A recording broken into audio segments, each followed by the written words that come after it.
하소서. 아멘. 하나님의 은혜 가운데 일주일 동안 평안대로 하셨습니까? 하나님께서 우리 모든 성도님들을 또 지켜주셔서 감사합니다. 영자씨 환영합니다. 오랜만이에요. 감사합니다.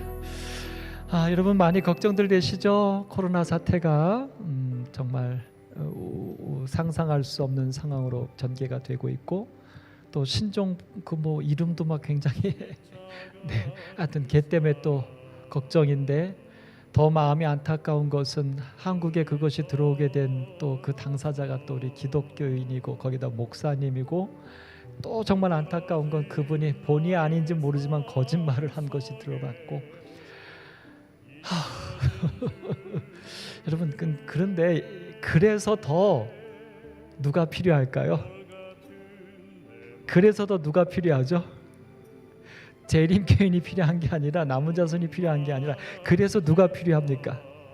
내가 필요합니다. 무슨 말씀인지 다 동감하시죠?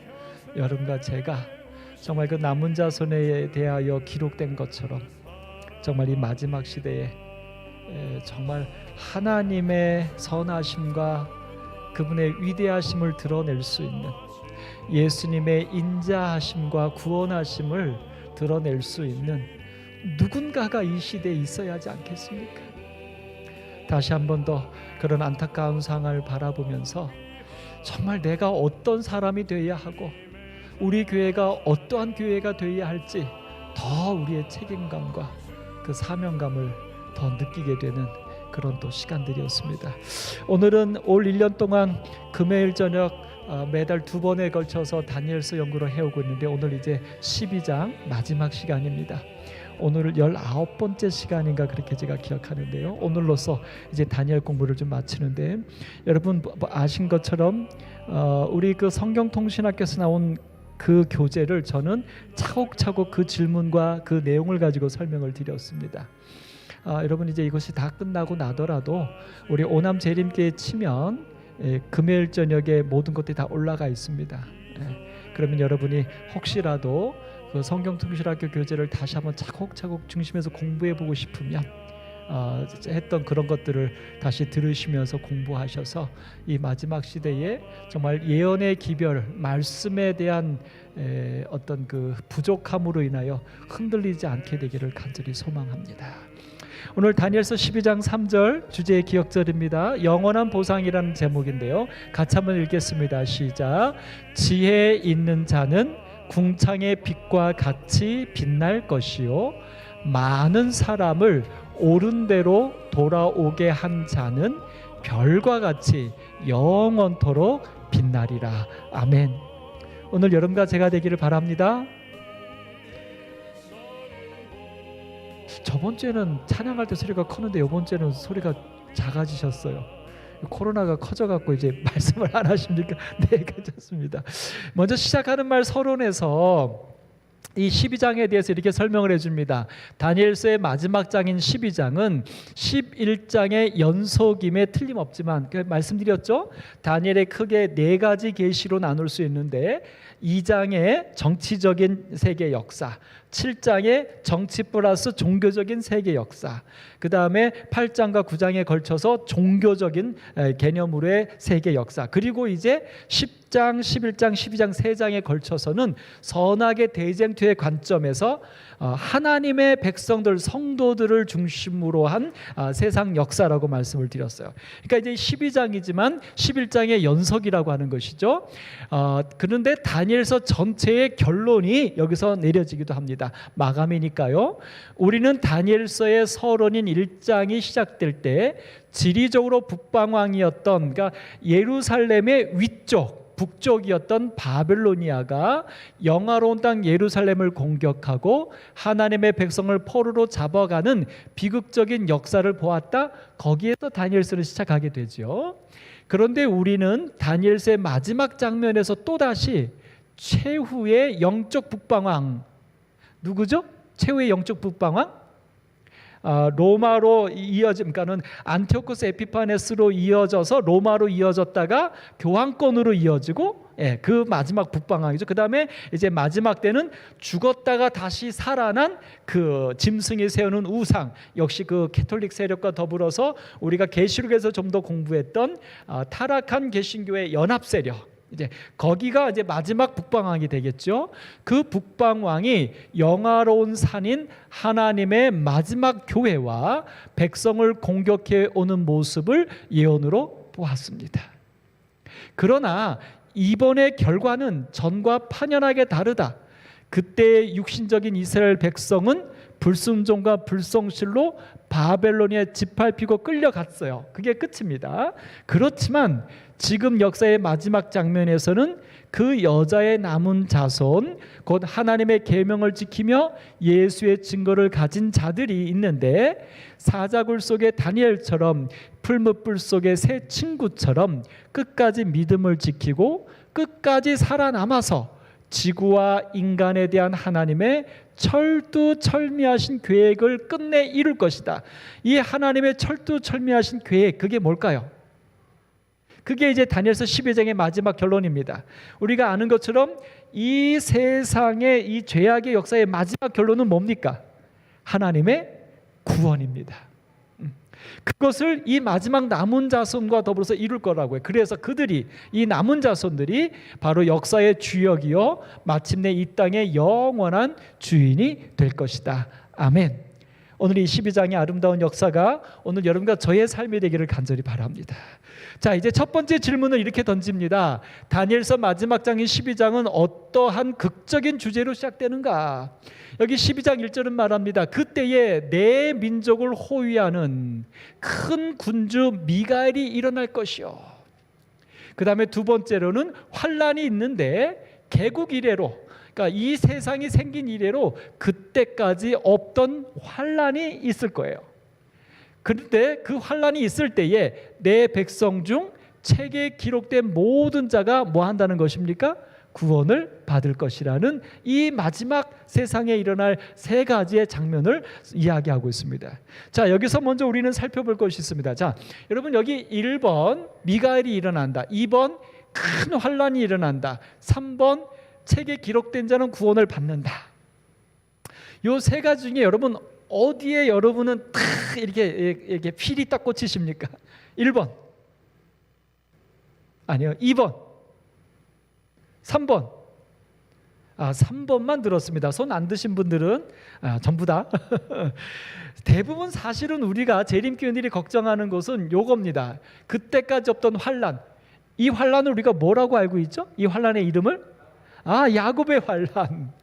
저도 사실은 이 야곱의 환란 어렸을 때부터 이야기를 막 들었잖아요. 그 선생님을 통해서, 집사님 이런 어린이 선생님을 통해서 야곱의 환란이 있는데 뭐 그때는 막 이러면서 어렸을 때부터 야곱의 환란이 얼마나 가슴속에 쌓여 있었던지. 근데 사실 이번에 다시 이 말씀을 정리하면서 야곱의 환란은 우리가 생각하는 것처럼 그런 어떤 끔찍한 고통, 육체적인 고통일까? 우리가 생각해오던, 제가 생각을 좀 다른 관점으로 가지게 됐어요. 근데 사실 더 중요한 것은, 이 야곱의 환란에 있어서 더 중요한 것은 환란이 있지만 그때에, 그 환란이 있을 때에 어떻게 된다는 거예요? 내 백성 중 책에 기록된 자들은 뭐를 받는다는 거예요? 구원을 받는데요. 그러니까 아무리 야곱의 환란이 두렵고 무섭고 괴로운 일이라 할지라도 뭐 할 필요가 없어요? 구원받으니까 걱정할 필요가 하나도 없는 건데, 우리는 어떤 면에서는 그 환란의 내용에 너무 우리의 마음을 빼앗기고 있지 않았었나 생각해 보게 됩니다. 결국 우리가 걱정하고 두려워해야 될 것은 이 환란을 두려워할 게 아니라, 환란을 이겨낼 것을 두려워할 게 아니라 무엇을 두려워해야 되냐면, 그 책에 내 이름이 기록되어 있느냐 없느냐. 그러니까 우리가 고민하고 염려하고 노력하고 투쟁해야 될 것은 이것이지 이 환란이 아니라고 하는 사실인 것입니다. 오늘 여러분과 제 이름이 그곳에 기록되어 있겠죠?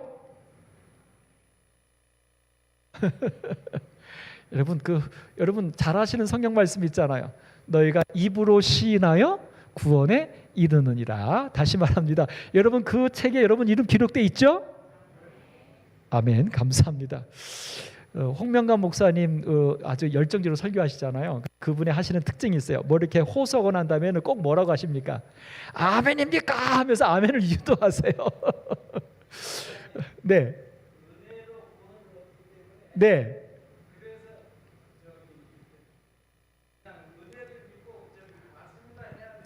네, 되는데 자꾸 나를 생각하죠. 맞아요, 장로님. 그러니까 여기 보세요. 그 책에 기록된 자가 구원받아요. 이제 중요합니다. 우리 장로님 말씀하시니까 이 문자를 가지고 제가 설명드릴게요. 그 책에 기록됐다. 그 책의 기록은 누가 합니까? 내가 합니까? 예수님이 합니까?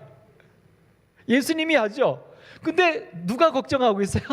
내가 참 어떻게 보면 참 어쩔 수 없습니다. 홍명관 목사니까 아멘입니까? 그 얘기를 하는데 홍명관 목사님이 그런 경험담이 있으시대요.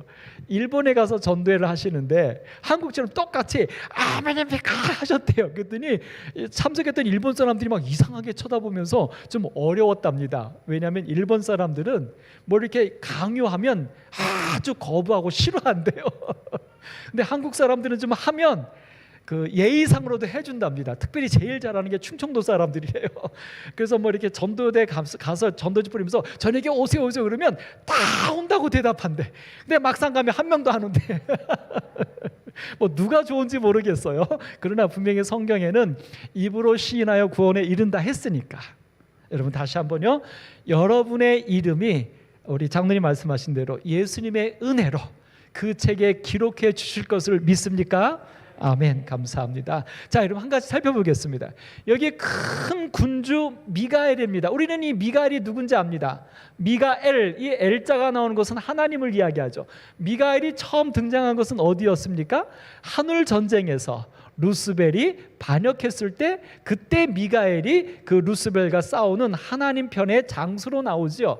오늘 여기 미가엘에 대해서 설명을 하고 있습니다. 미가엘은 누가 하나님과 같은가? 이거 질문문입니다. 누가 하나님과 같은가? 이건 질문이에요. 다른 말로 말하면 하나님과 같은 존재는 아무도 없다. 그 얘기예요. 오직 하나님이다. 그런 이름을 갖고 나왔으니 이런 이름을 갖고 나왔다고 하는 것은 왜 그럴까요? 왜 누가 하나님과 같으냐라고 해야지만 할까요? 누군가가 내가 하나님과 같다라고 자꾸 주장하니까. 그러니까 이런 이름으로 나오게 된 것이죠. 그래서 루스벨이 하나님과 같아지고자 했을 때 예수 그리스도가 미가엘이라는 이름으로 나와서 사단이 유혹하는 천사들에게 하나님의 사랑과 그분의 창조주이심을 설명하고 그들의 마음을 넘어가지 않도록 돌이켰던 그 존재 바로 미가엘입니다. 그 미가엘이 언제도 다시 오신다는 거예요. 다니엘서 12장 그때는 우리가 알지만 11장에서 계속해서 이야기하는 그때는 언제입니까? 2300주회가 끝나는, 다른 말로 말하면 지구 역사의 마지막 때, 예수님의 재림의 때, 그때에 누가 다시 등장한다고요? 미가엘이 일어난다는 거예요. 오늘 그 미가엘이 일어나서 뭐 할까요? 바로 오늘 우리를 위해서 그분은 중보하고 계십니다. 미가엘이 일어날 것이라는 말은 그리스도께서 하늘 성소에서 대제사장의 봉사를 마치실 때에 왕의 의관을 갖추시고 성소에서 나와 재림하신 것을 가리킨다. 근데 이 재림하시기 전까지 그분이 어디 계세요? 성소에서 대제사장의 봉사를 하셔요. 여러분, 대제사장의 봉사하는 일이 뭡니까? 심판입니까? 중보입니까? 중보예요. 대제사장이 지성소에서 나오면 중보 사역이 끝난과 더불어서 심판의 결정도 끝나는 것입니다. 근데 지금 사실은 그 미가엘이 우리를 위하여 우리를 심판하려고 대제사장으로 계시는 게 아니라 우리를 뭐 하시려고요? 중보하셔서 구원받게 하시려고 역사하고 계시다는 사실을 인해서 감사합시다. 지금 이 마지막 때에 예수님 재림 있기 전이니까 그 미가엘이 일어나서 여러분과 나를 위하여 중보하고 계신 바로 그 타이밍입니다. 하나님께서 우리를 구원으로 인도해 주실 것을 믿습니다. 두 번째, 그때까지 없던 환난, 그래서 분명히 얘기 말합니다. 예수님께서는 창세로부터 지금까지 이런 환난이 없었고 후에도 없으리라고 하였다. 근데 창세기 31장 43절로 32장 32절에 야곱의 경험을 표상하여 일컫는 환난인데, 예레미야 30장 5절로 9절에 바로 이것을 야곱의 환난이라고 예레미야가 말을 했어요. 그러니까 여기 예수님께서 말씀하신 이런 환난이 없다라고 하는 가장 큰 두려움의 환난, 이것과 더불어서 예레미야가 그것을 야곱의 환난이라고 예언했어요. 그러면 여러분 우리가 좀 집중해 봅니다. 여기 예수님이 말씀하신 이런 환난이 없었다, 창세로부터 지금까지. 그러니까 이제 우리는 어떻게 생각이 되냐면, 아담과 하와가 타락한 이후에 이 지구에 있었던 여러 환난들, 여러분 뭐가 생각이 나십니까? 이 지구에 임했던 환난 뭐가 생각납니까? 노아 홍수, 그 다음에 또 요백에 임했던 개인적인 환난, 그 다음에 소돔과 고모라, 그 다음에 아간의 이런 거, 그 다음에 풀뱀, 그 다음에 여러 가지가 있죠. 그런데 그래서 우리는 이 야곱의 환난을, 그때까지 없던 환난을 어떤 것에 우리는 많이 집중하고 있냐면 그 어떤 환난의 형태, 고난들, 이런 쪽에 관심이 있다는 거죠. 근데 여러분 다시 한번 보세요. 여기 지금 분명히 예레미야는 이 환난을 예언했는데 뭐라고 예언했냐면 그것을 야곱의 환난이라고 명명했습니다. 자, 그러면 야곱의 환난은 무엇을 얘기하는 겁니까? 야곱에게 있었던 환난이에요. 야곱에게 있었던 환난은 뭡니까? 우리가 어떤 것을 야곱의 환난으로 얘기한다고 그랬죠? 야곱의 생애 중에 어떤 장면이요? 야복강입니다. 그러니까 야곱의 생애 중에 예를 들어서 아버지를 속이고 에서의 흉내를 내서 아버지에게 장자의 축복을 받았고, 그것을 에서가 알아서 막 화가 나가지고 야곱을 죽이려고 하자 야곱이 도망가잖아요. 그래서 저 멀리로 도망갈 때 그 얼마나 환난입니까? 아버지를 속이고 형을 속여서 그걸 강제로 빼앗은 도둑놈의 상태가 되어서 목숨을 부지해야 하니까 집을 떠나서 도망가는 그 야곱이 육체적인 고통뿐만 아니라 정신적으로도 영적으로도 얼마나 피폐해졌겠습니까? 근데 그 환난을 야곱의 환난이라고 말하고 있지 않아요. 이제 삼촌의 집에 갔습니다. 그리고 삼촌의 집에서 7년을 봉사하고 속임을 받아서 또 7년을 봉사하고, 그래서 이제 나중에는 그 삼촌의 눈치를 보게 된 그 14년의 삶이 또 고난이었겠죠. 근데 그것을 야곱의 환난이라고 말하고 있지 않아요. 그 다음에 그 야곱이 이제 어떻게 더 있을 수 없어서 돌아가겠다라고 하면서 형을 만나러 돌아오는 길에 이제 또 우여곡절이 있지 않습니까? 그리고 형을 만났을 때도 만나기 전에 두려움이 있었고요. 그것을 또 환난이라고 말하고 있지 않아요. 여기서 야곱의 환난이다, 야곱이 경험했던 환난이라고 말할 때는 그 모든 야곱의 일생 중에서 무엇을 얘기하냐면 그 형을 만나기 전날 야복강에서 야곱이 하나님과 씨름하는 것을 환난이라고 말하고 있어요. 그러니까 우리가 그동안에 생각해왔던 육체적으로 세상적으로 어떤 이런 걸로 정말 우리의 그러니까 순교당할 만큼의 어떤 고난과 역경과 이런 개념이 아닐 수 있다는 겁니다. 그러니까 다른 말로 말하면 야곱의 환난으로 인하여 그 대접이 부어지면서 일어나는 여러 재앙들과 기근들, 예를 들어서 지금 현재 우리에게 있는 애굽에 있었던 열 재앙처럼 실제적으로는 우리의 육체와 삶을 힘들게 하는 코로나와 이런 것처럼, 그 다음에 기후 변화로 인해서 막 하는 이런 것처럼 우리의 삶의 고통의 어떤 사건들이긴 하지만 그것의 환난이라고 하는, 고통이라고 하는 개념은 육체적인 괴로움이 아닐 수 있다는 거예요.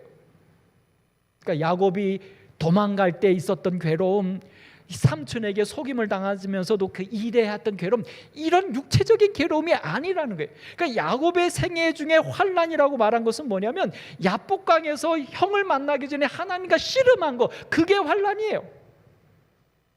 그 그리스도인의 환난은 여러분과 제가 고난을 받는다고 말할 때 사실은 삶의 어려움을 고난이라고 말하는 것은 야곱의 환난이란 관점에서 보면 완전하지 않아요. 그리스도의 고난은 뭔가? 그리스도인의 고난은 뭔가? 예수님의 생애 가운데서도 예수님이 잘 드시지 못했고 계속 걸어다니면서 피곤하셨고 너무 힘들어서 배에 타셨는데 그 배에 풍랑이 일어서 막 물이 다 들어치고 배가 파산될 지경이 됐지만 예수님은 고물에서 주무시면서 깨어나지도 못할 만큼 육신에 피곤함이 있었어요. 공핍함이 있었어요. 고난이죠.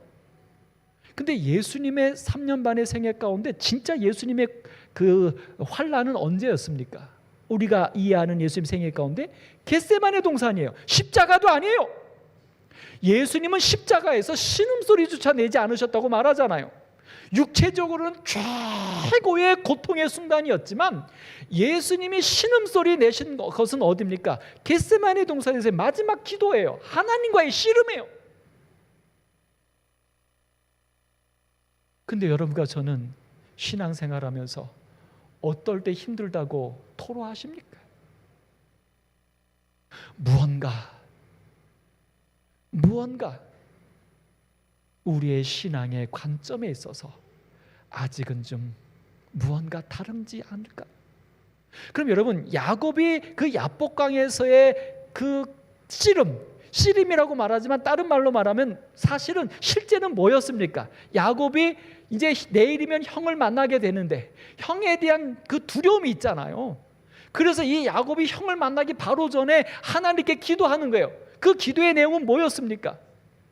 그 기도는 어떻게 끝나죠? 나중에 야곱이 그래도 놓아주지 않으니까 그 환도뼈를 치면서 내 이름이 뭐냐? 야곱입니다. 속이는 자입니다. 이제 내 이름을 이스라엘이라 하리라. 이스라엘은 뭐예요? 하나님과 겨루어 이겼다. 이 얘기는 무슨 얘기예요? 하나님이 이제 너를 축복하신다. 하나님이 너를 이제 인정하신다.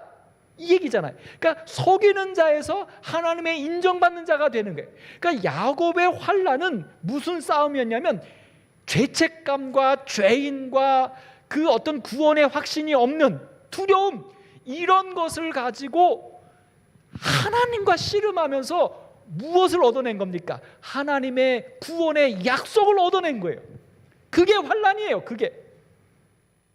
그래서 다음날 야곱이 형을 만날 때 담대하게 만나잖아요. 왜요? 뭐가 있었으니까? 하나님의 구원의 약속을 받았으니까. 여러분, 그러므로 이 그때까지 없던 환난은 문자적으로는 우리의 삶에 정말 만만하지 않은 고난들일 겁니다. 분명히 역경들일 겁니다. 그러나 문제의 핵심은 그 고난에서 내가 견뎌내는 게 아니라 그 고난의 삶 속에서 무엇을 얻어내는 거예요? 하나님의 구원에 대한 약속, 확신. 이제 그 확신은 뭘까요? 죽어도 살겠고 나의 모든 것을 이제 하나님께 온전히 내어 맡기는, 그리고 그 하나님께서 나의 모든 것을 섭리로 인도해 주신다라고 하는 그 확신을 얻어내는 거, 그거죠. 그게 남은 자손의 이야기로 가면 뭘로 연결됩니까? 어린 양이 어디로 인도하든지 따라가는 자. 아멘. 사랑하는 성도 여러분, 오늘 여러분과 제가 이 야곱의 환난을 꼭 이겨내실 수 있게 되길 간절히 바랍니다. 여러분, 이 야곱의 환난을 이겨내면 왜 그 야곱의 환난을 이겨낸 남은 자손들은 살아서 구원받는 줄 아십니까? 왜? 마지막 때에 지금 이 정말 애굽에서 있었던 그 말없는, 말할 수 없는 그런 자연 재해들로 인하여 삶이 점점 어려워져 가는 겁니다. 그러니까 육체를 가지고는, 어떤 인간의 정신을 가지고는 견딜 수 없을 만큼 피폐해져 가는 거예요. 근데 그 사람들은, 이 남은 자손들은 그걸 견뎌내요. 무엇을 가지고 견뎌내는 겁니까? 개인의 인내심이 아니라 무엇에 대한 확신이 있기 때문에요. 하나님의 약속에 대한 확신이 있기 때문에 육체적으로, 정신적으로, 영적으로 이겨내는 힘이 되는 거예요. 그래서 그 사람들은 뭐한 사람들이에요? 살아서 구원받는 거예요. 근데 그렇게 되게 어려운 자들은 우리가 예언대로 잠자게 하시는도다. 하나님이 인도하시는 거예요.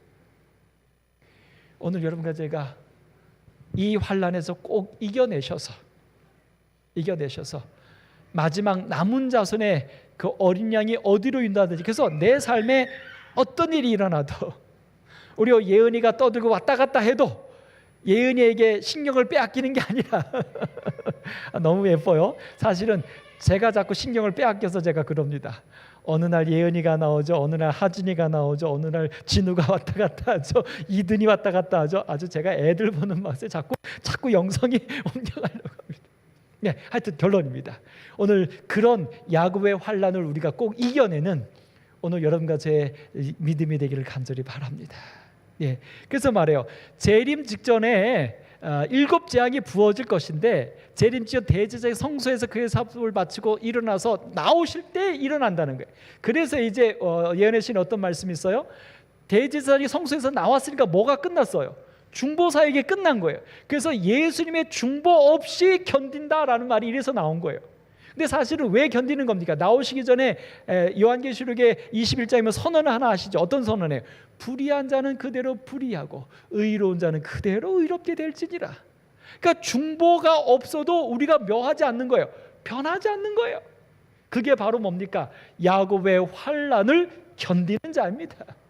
어떤 어려움이 있어도 더 이상 흔들리지 않을 하나님의 약속을 굳게 붙잡는 사람, 오늘 여러분과 제가 되기를 간절히 바랍니다. 세 번째는 뭐냐면 책에 기록된 모든 자가 구원을 받는다고 말합니다. 그 책에 기록된 모든 사람이 구원하는데 그 책은 무슨 책인가? 바로 7장 9에서 13절에 말한 재림전에 있을 조사 심판 때에 펼쳐지는 책, 곧 생명책이다. 그것은 성도를 뭐 하기 위해서요? 옹호하기 위해 베푸시는 심판이다. 아멘. 그리고 우리가 염려하고 걱정하는 죄의 책 있죠. 그 죄의 책에는 하나님이 중보하시면서 뭐 한다고 그랬어요? 도말은 뭡니까? 도말은 이렇게 덮는 게 아니라 뭐 하는 거야? 쥐어버리는 거예요.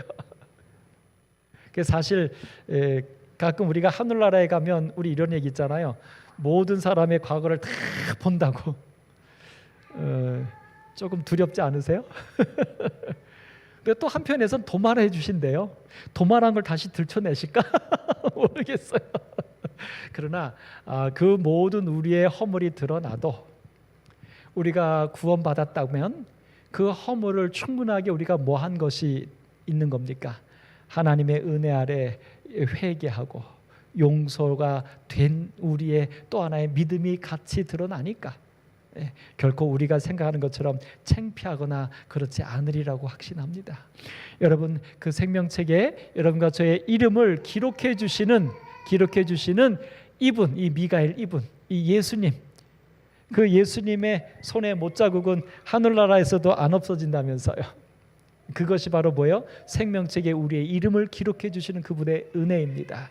오늘 그분의 은혜로 인하여 오늘 이 세 가지, 이 다니엘서 12장 마지막에, 사실은 다니엘서 12장 마지막이 아니라 이 지구 역사 마지막에 일어날 이 사건 속에서 우리가 모두 이 세 가지 축복을 누리는 여러분과 제가 되기를 바랍니다.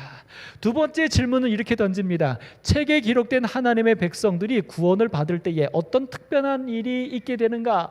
여기 봐요. 많은 사람이 깨어나 뭐를 얻는 자가 있다고요? 영생을 받는 자도 있겠고, 마지막 예수님 재림의 날에 있을 무슨 부활입니까? 첫째 부활, 생명의 부활. 첫째 부활이 있을 것을 말해요. 그 다음에 수치를 당하여서 영원히 부끄러움을 당할 자도 있다. 예수님이 재림하시는데 오히려 수치를 당할 자들도 있다고요. 여기 예수님이 재림하실 때 부활을 통하여 우리는 이 예수님의 구원을 누리게 됩니다. 예수께서 재림하실 때 속죄함을 받은 의인들이 영생을 얻기 위해 참여하는 첫째 부활, 생명의 부활이 있습니다. 여러분, 그 부활이 함께 하시기를 소망합니다. 우리 하진영 장로님 어머님께서 조남이 성이 편자시고 조남이 애자 자자시더라고요. 사랑하는 자 아닌가 싶습니다. 근데 앞에가 편이에요. 그래서 집사람이 좀 그렇다 이러더라고요. 그래서 제가 그걸 좋게 한번 생각해봐. 그랬더니 한참 애들이 예수님을 편애하는 사람 이러더라고요. 네, 하여튼 우리 그 편애자 우리 어머님도 이 부활의 날에 이 약속대로 부활하시기를 간절히 소망합니다. 예. 살아계신 여러분과 저는요, 이 부활의 축복 전에 아까 먼저 했던 축복, 어떤 축복이요? 살아서 예수님 맞는 그런 남은 자손의 축복을 누리시면 더 좋겠습니다. 자, 그런데 여기 부끄러움을 당할 자들도 있다 그랬어요. 그림 중에 보니까 이런 그림이 있더라고요. 예수님께서 재림하실 때 이 한 사람은 막 웃으면서 그러는데, 여기 한 사람은 무서워서 막 뒤를 도망가요. 근데 이 웃으면서 예수님 재림 맞이한 이 사람이 그 사람을 향해서 아마 친구 같아요. 얼굴 이 연식이 좀 비슷하죠. 왜 그래? 라면서 부르는 것 같은 느낌. 우리가 아죠. 예수님 재림하실 때 악인들은 어떻게 한다고요? 산과 서마 내 위에 떨어져 오시는 이의 낯에서 나를 가려달라라고 도망가고, 결국 마지막 그 자연재해로 인하여 그들은 다 죽게 된다고 우리는 재림 때 일어날 사건을 배웁니다. 바로 그것이 바로 뭐예요? 수치를 당하여서 부끄러움을 당한다라고 다니엘서는 표현해주고 있습니다. 자, 그래서 이것이 이 사람들은 나중에 어떻게 되죠? 예수님 삼림하실 때 심판의 부활, 둘째 부활에 참여는 하지만 그러나 어떻게 되죠? 거기서 이제 소멸이라고 하는 것으로 하나님의 마지막 은혜를 받고 아무것도 아닌 것으로 돌아가게 되는 것입니다. 근데 여기에 또 한 가지의 부활이 있죠. 특별 부활. 이 특별 부활에 대한 논리는 사실은 우리 재림교의 독특한 교리 중에 하나이기도 합니다.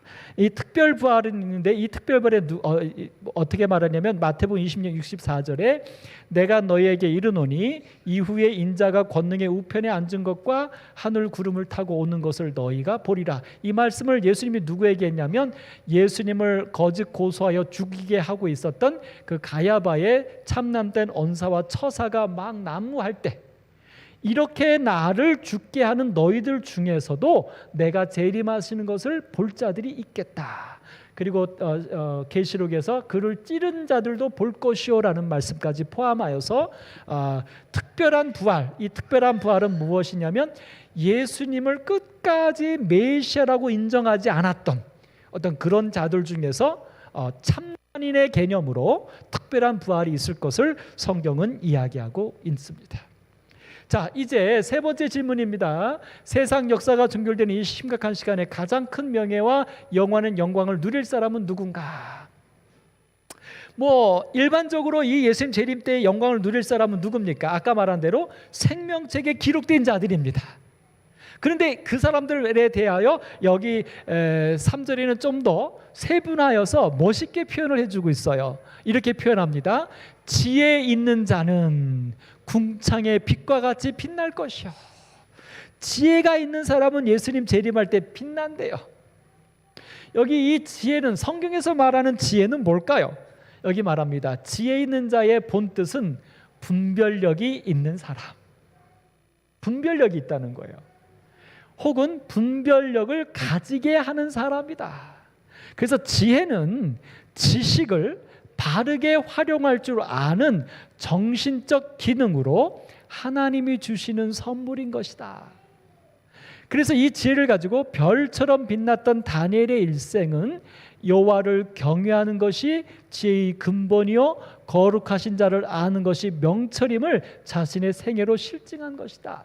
그러니까 이 마지막 때에 이 빛나는 사람은 누군가 하면 이런 지혜가 있는 사람, 분별할 줄 아는 사람. 여러분, 분별하니까 누가 떠오릅니까? 솔로몬이 왕이 됐을 때 하나님께 저에게 분별하는 영을 주옵소서라 말할 때 그 분별하는 구체적인 것을 뭘로 말했냐면 백성들이 와서 무엇이 옳고 그르냐라고 물을 때 그것을 선악간에 분별하게 해달라는 표현을 써요.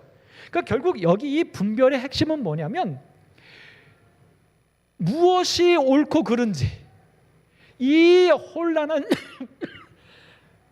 세상에서, 환란이 있는 만만치 않은 세상에서 그런 것들의 영향을 받지 않고 오롯이 하나님의 말씀에 입각하여 옳고 그른 것을 분별할 뿐만 아니라 그 옳은 것대로 사는 사람, 그리고 살 뿐만 아니라 그렇게 분별력을 가지게 하는 그런 사람을 얘기하는 것입니다. 이게 지혜 있는 사람이에요. 그래서 여러분, 남은 자손이 새 천사의 기별을 제가 그때 설명드렸습니다. 천사로 표현하면서 공중에 날아간다라고 제가 표현하면서 뭐라고 이러면서 설명드렸어요. 새 천사의 기별은 하나님이 창조주요 예수님이 구주라고 하는 이 사실은요 말로써 해결되는 게 아니라는 거예요. 이 마지막 시대에는 무엇으로서 그것은 확인이 돼야 되냐면 증거가 돼야 됩니다. 증거. 그래서 예수님이 돌아가신 이후에 가룟 유다를 대신하여 12번째 제자를 뽑을 때 그 조건이 있었어요. 조건이 뭐였습니까? 똑똑한 사람, 성경에 통달한 사람 이런 게 아니라 어떤 사람이었냐면 예수와 함께 있었던 자 중에, 예수님이 죽으심과 부활을 목격한 자 중에 우리와 더불어 증인이 될 자들. 그러니까 누구에게 배워서 들어서가 아니라 자기 자신이 예수를 직접 목격한 자 중에서 뽑았습니다. 결국 이 지혜 분별하는 이 남은 자손 새 천사의 기별에 공중에 날아가면서 외치는 이 기별은 저는 확신합니다. 이것은 말이나 무엇으로 되는 게 아니라 증거가 되어야 됩니다. 증인이 있으면 되는 것입니다.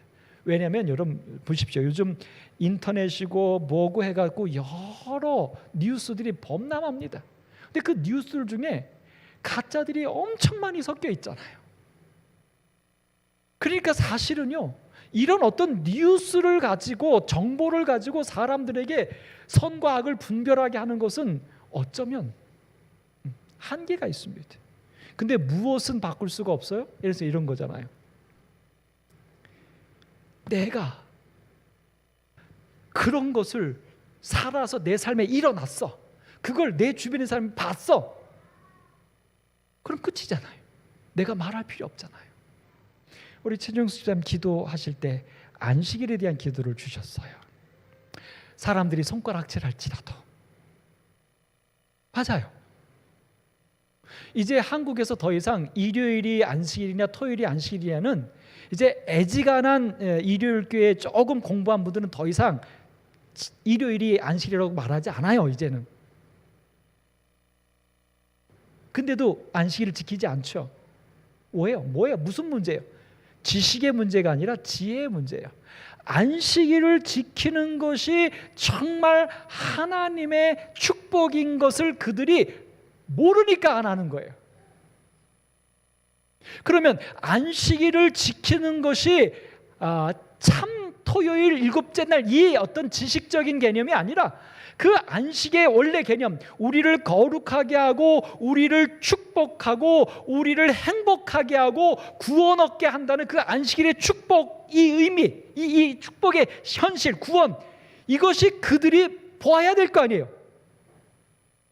이제 그거밖에 없어요. 여러분이 많이 아픕니다. 그럼 여러분 어떻게 합니까? 어디 가봐 뭐 해봐 이럴 때 어떻게 말할 때 제일 힘이 있어요? 내가 해봤더니 나았어 이러면 끝이잖아요. 그러니까 내가 안식일을 지키는 내 모습이 내 주변 사람들이 볼 때 저 사람은 토요일날 교회 가는 것만 다른데 행복해. 여러분 이게 증거 아니겠어요? 그게 새 천사가 공중에 날아가면서 세상에 뿌리는 거예요. 제가 갖고 있는 그것을 이걸로만 갖고 해석할 수는 없지만 저는 개인적으로는 바로 그 의미가 강렬하게 있다고 생각합니다. 여러분 그래서 삶의 행복을 주는 제가 여러 번 설명합니다. 제가 목회 나와서 2년 차 때부터 이 표현을 쓰기 시작했어요. 1년 딱 목회하고서 고민하다가 이 표현을 그때 정하고요. 제가 지금까지 왜요? 말씀드렸죠. 이 행복은 구원입니다. 구원의 실제 경험이에요. 이것이 그리스도인에게 있어야 하고 교회에 있어야 합니다. 이게 복음이에요. 이 마지막 때에 바로 그 지혜가 바로 이것이라고 저는 또 한번 여러분에게 강조해 드립니다. 여러분 삶에 이 지혜가 여러분 삶의 증거되기를 간절히 바랍니다.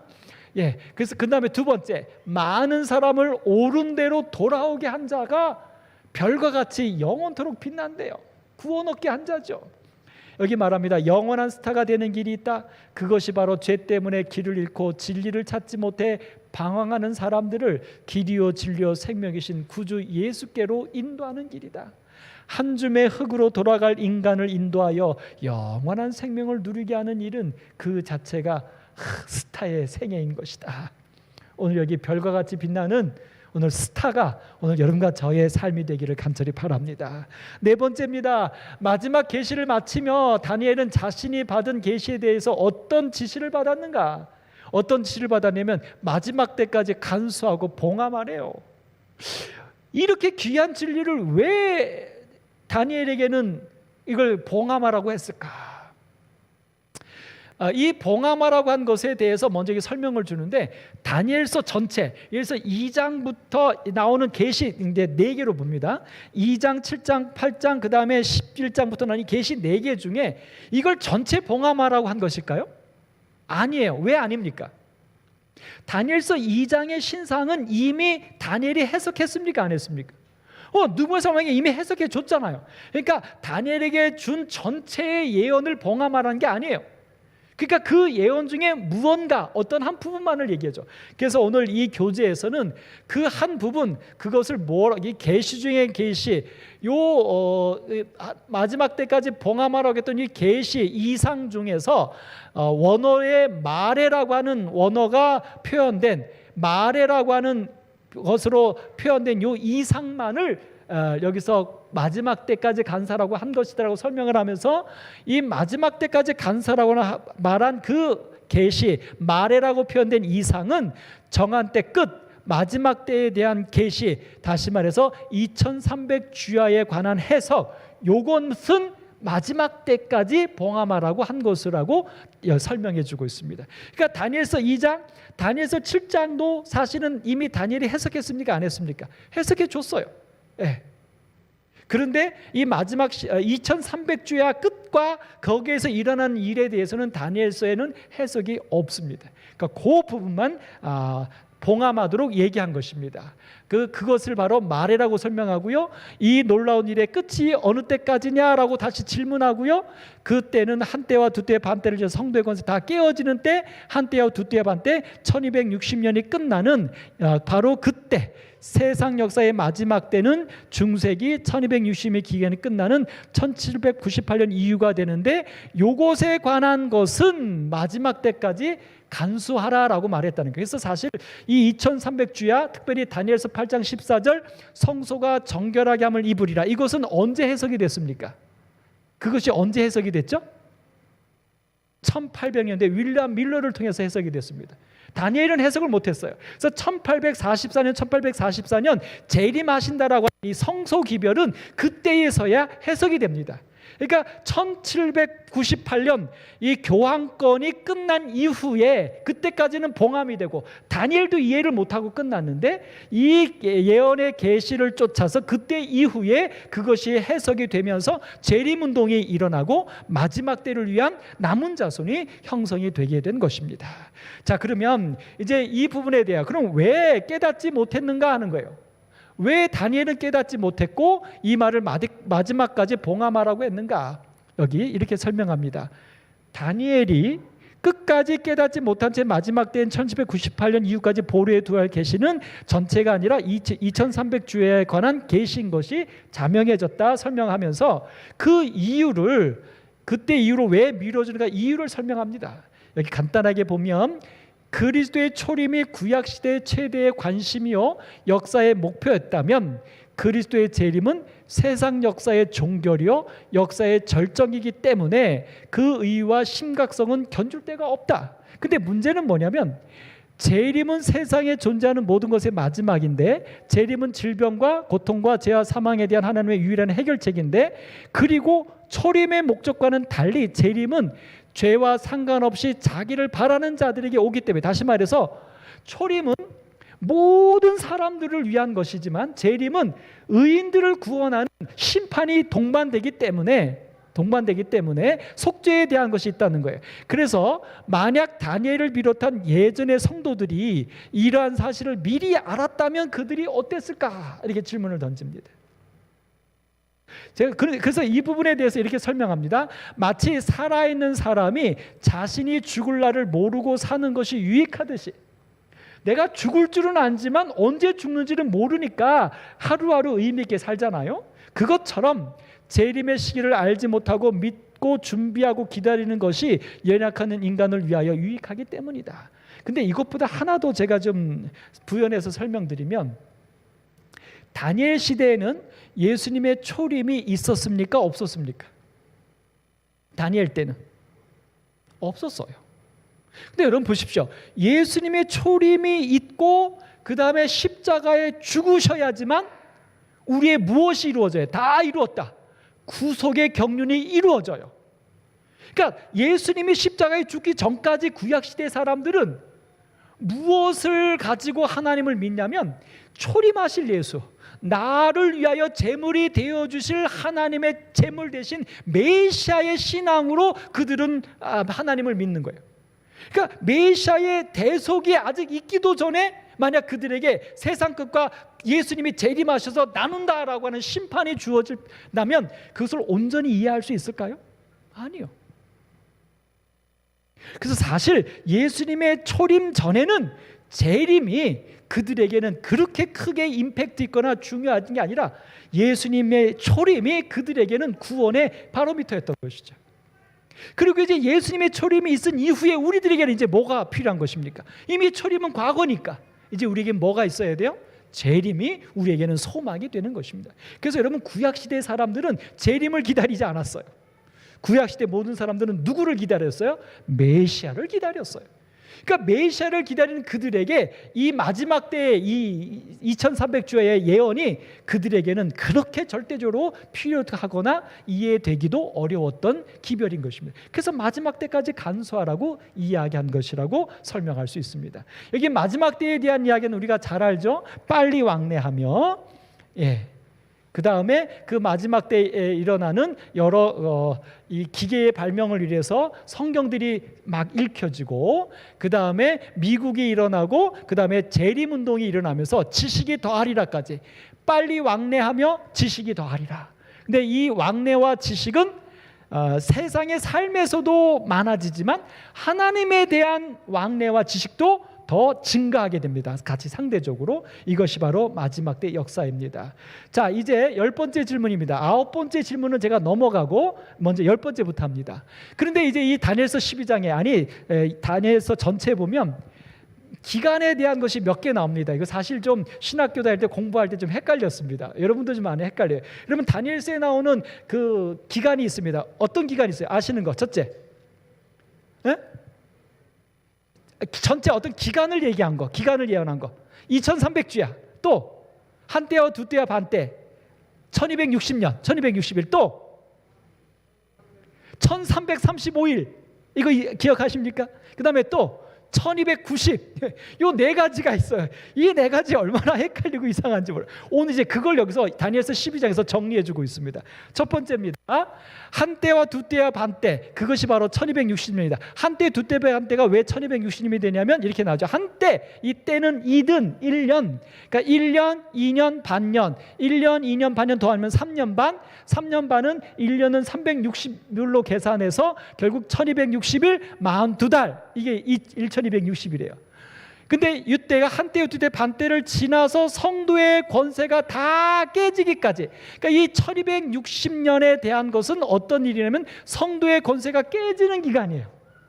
그것이 바로 무엇을 우리는 설명합니까? 성도의 권세가 깨지는 것, 바로 로마 교황권, 작은 뿔에 활동하는 중세 암흑시대, 바로 그것에 대한 예언이에요. 그래서 교황이 교황권을 확립하고 그 다음에 바스티유 감옥의 프랑스 혁명으로 붙잡혀 갈 때까지 요 1260년이 바로 한때와 두때와 반때의 예언의 기간입니다. 이 기간 동안 하나님의 백성들이 핍박받고 깨지는 기간이에요. 그 다음에 두 번째 기간이 하나 나오는데 1290년이 또 하나 나옵니다. 이 1290일인데 이때는 어떤 일이 벌어지냐면, 매일 드리는 제사를 폐하며 멸망하게 할 가증한 것을 세울 때, 그 기간이 1290일이에요. 1260일보다 30일이 많아요. 그럼 이건 뭐냐? 매일 드리는 제사, 우리 공부했죠? 성서 공부할 때 타미드, 그러니까 번제를 내 말이에요. 결국 이거는 하나님께 대한 예수 그리스도의 중보 사역을 말하는 건데, 그 매일 드리는 제사를 폐하여 대신 멸망하게 할 가증한 것을 대체해요. 예수님을 대체하는 것. 그것이 바로 무엇을 우리가 이해합니까? 작은 뿔이 시도하고 다른 세력들도 시도했던 예수를 빼놓고 다른 존재가 그것을 대체하게 하는 것. 그 일이 1290일 동안 일어난다는 겁니다. 근데 사실 이 다니엘서의 모든 예언은 다 무엇과 연관됩니까?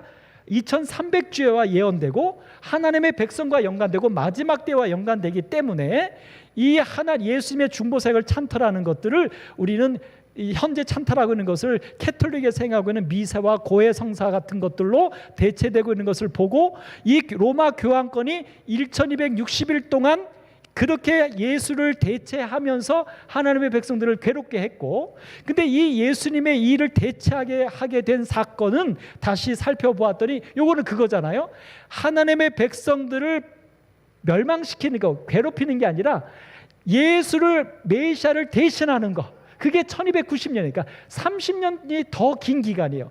그래서 이것을 이 로마 작은 뿔의 역사와 빗대어서 역으로 환산을 해보니까 어떻게 돼요? 작은 뿔의 그 세력이 끝나는 1798년으로부터 시작해서 1290일을 역으로 계산했더니 538년보다 30일 더 300년 더 전으로 갔더니 AD 508년이 나옵니다.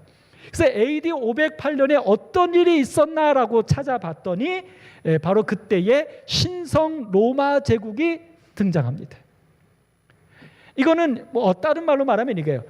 로마라고 하는 제국이 무너졌고 로마 캐톨릭에 의해서 장발의 역할이 오게 되는데 그 로마 캐톨릭이 작은 뿔로서 전 세계의 권력을 휘어잡을 수 있는 결정적인 힘을 준 게 바로 이 신성 로마 제국의 등장입니다.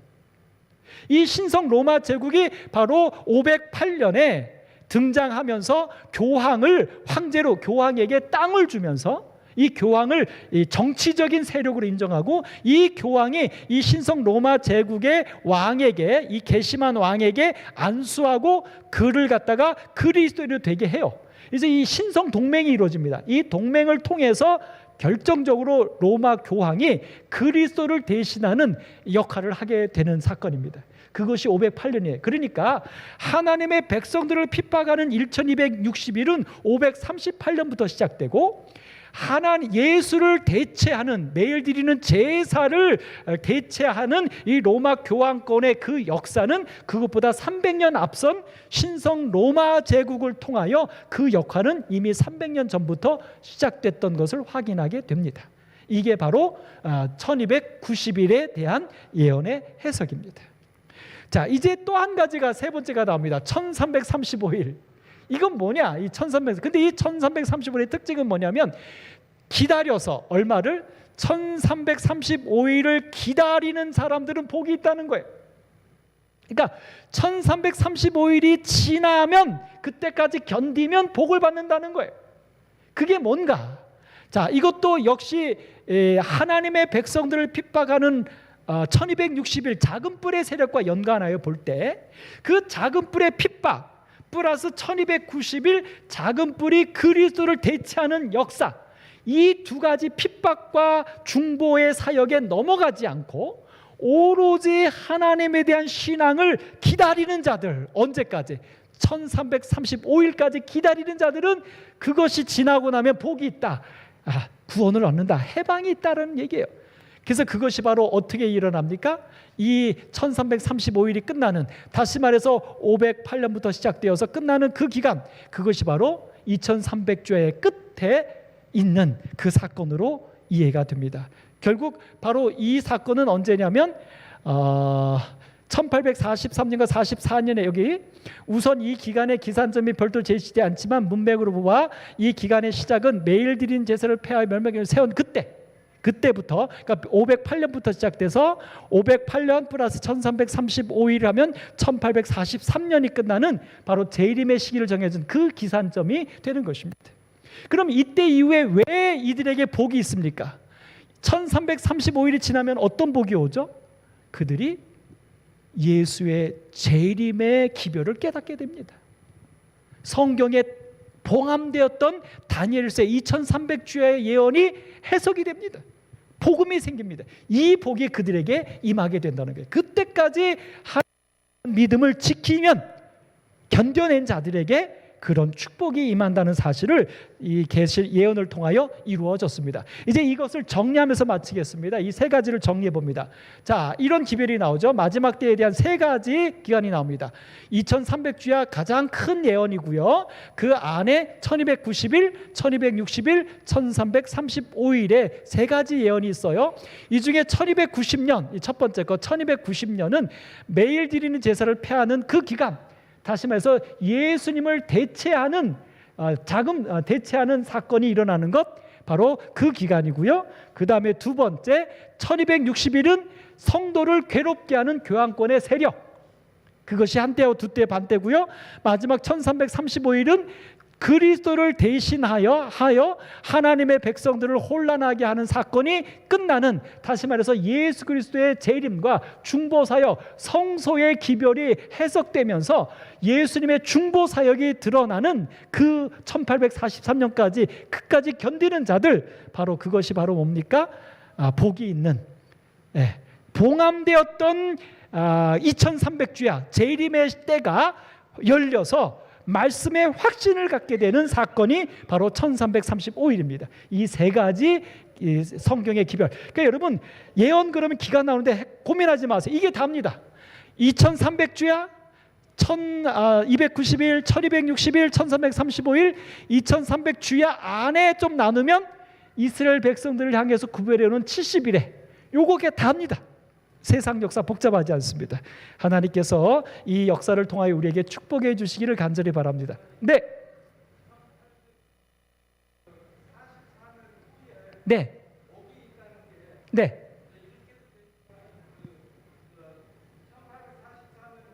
네. 네. 네.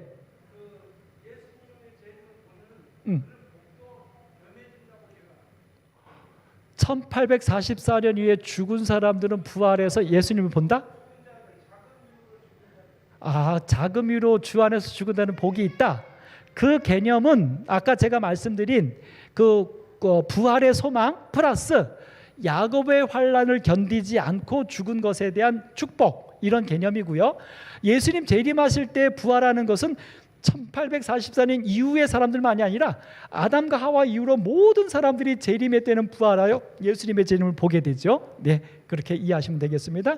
여기서 말한 복은 그러니까 무슨 복이냐면 임봉되었던 2300주야 예수님의 재림의 때 1844년 이후 성소봉사가 끝나는 그 시점, 이것에 대한 해석이 복음으로 주어지는 것, 그것이 바로 여기 얘기된 복입니다. 이제 말씀을 정리해 보겠습니다. 어떤 영원한 보상이 마지막에 결론이 되어졌는가? 오늘도 시간 넘겼네요. 근데 제가 이제 다음에 안 하고 오늘 마감하니까 조금만 더 가겠습니다. 여기 이제 마지막 12, 13절에 말해요. 너는 가서 마지막을 기다리라. 근데 마지막 기다리라 그러면 굉장히 두려운 얘기 아닙니까? 근데 뭐라고 말하냐면 내가 평안히 쉬다가 그 다음에 끝날에는 내 몫을 누릴 것이다. 두 가지 축복이 있어요. 마지막이 오는데 너가 편안하게 그걸 기다려라. 근데 뭐예요? 평안히 쉬다가 몫을 축복을 유산을 받을 거다. 여기 말하는 편안히 쉬는 것은 뭘까요? 그것이 죽음입니다. 죽음일 수 있습니다. 혹은 살아서 야곱의 환난을 견뎌도 하나님께서 견디게 하시는 거니까 내가 고통해할 필요가 없어. 이겨낼 만한 힘을 주시는 거예요. 여기 평안히 쉬는 것은 이사야 26장 19절에 말합니다. 주의 죽은 자들은 뭐하고요? 살아나고. 근데 20절에 이런 말씀이 있어요. 내 백성아 갈지어다 내 밀실에 들어가서, 죽음을 얘기하죠. 밀실에 들어가서 내 문을 닫고 분노가 지나가기까지 잠깐 숨을 지어다. 그러니까 죽음을 잠으로, 쉼으로 설명하고 있는 거예요. 이것이 주 안에서 죽은 자들이 복이 있다는 것의 1차적인 적용이고 부활이 2차적인 적용이죠. 그러니까 여러분 그리스도인은 죽으나 사나 걱정할 거 없어요. 쉬는 거예요. 그리고 복을 받는 거예요. 그 다음에 여기 두 번째가 몫이죠. 이 몫이 뭡니까? 이거예요. 살아나는 게 몫이에요. 쉬는 게 죽음이면 살아나는 게 몫이에요. 계시록 14장에도 13절에도 말합니다. 그들이 수고를 그치고 쉬리니. 여러분 죽는 거 걱정하지 마세요. 죽을 거 걱정하지 마세요. 코로나고 뭐고 다 걱정하지 마세요. 죽어도 쉬고 축복이에요. 근데 죽어도 뭐가 있어요? 그들의 행한 일이 따름이라. 그들의 행한 일이 뭐예요? 불의한 자는 불의하지만 의로운 자는 의로운 거예요. 뿌린 대로 거두는 거예요. 우리가 행한 대로 주시는 게, 그게 바로 뭡니까? 몫이에요.